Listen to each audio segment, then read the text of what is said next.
My oldest son said something once that I don't think he meant to be as profound, but it's something that sticks with me a lot. And it goes kind of problem blame, where we're in a situation in the car, and essentially my husband thought my son had closed the door, and he didn't, and kind of backed out the car, and the car got caught in the garage, the door, anyway. And he kind of said something to my son, and my son just said, "It's not my fault." And my husband said, "So it's my fault?" And my son said, I think he was, I don't even know, 8 at the time. He goes, sometimes bad things happen and it's nobody's fault.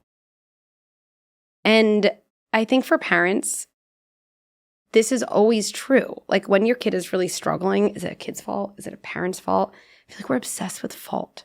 Why is it anybody's kind of fault? I always say to parents, it's not your fault your kid's struggling in the way they are. Fault's just not a useful framework. You are the leader of your home.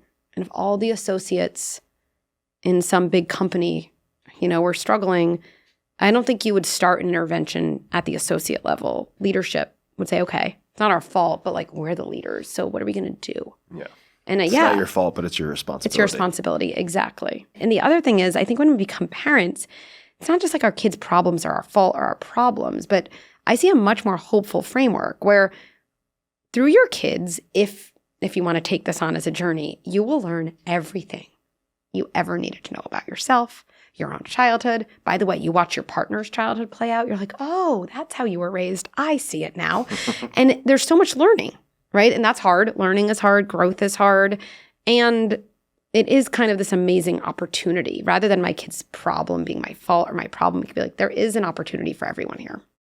What is the MGI? I love a good acronym.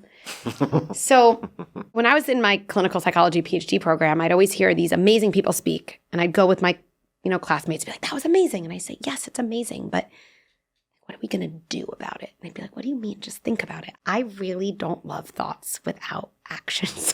I just like to know, what do I do? How do I action on this great idea? And to me, this idea that your kid, all of us, we are good inside identity, separate from behavior.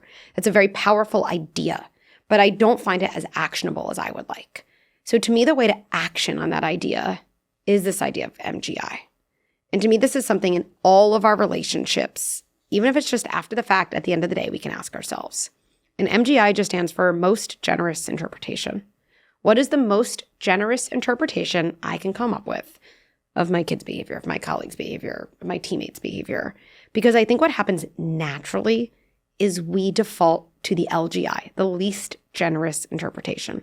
So you see your kid, they lie to your face once. No, I didn't take Kit Kats I didn't eat before dinner, and they have like chocolate all over. And it's just so easy. You just go to like, my kid is a sociopath. My kid doesn't respect me. You're like, well, my kid ate a Kit Kat. And like all of a sudden, this is a matter of like respecting me, right? Or my kid is hitting. They're in a hitting stage. And again, we just go to, my kid is never going to have any friends. My kid is clingy. They're always going to be the loser at parties, and they're never going to be able to converse with anyone. And then what happens, and why the LGI is so almost dangerous, is it makes us do this fast forward error. We take a situation today, we fast forward to what that means about our kid, 20 years from now. And then we respond in the moment based on all of that fear, rather than what's just going on in the moment. And MGI really shakes us out of that, right? What is the most generous interpretation of why my kid would lie to my face? Whenever I ask parents that, it's amazing. Their countenance goes from like so angry at their 4-year-old to like, they're like, oh, they're probably scared of my reaction. Okay.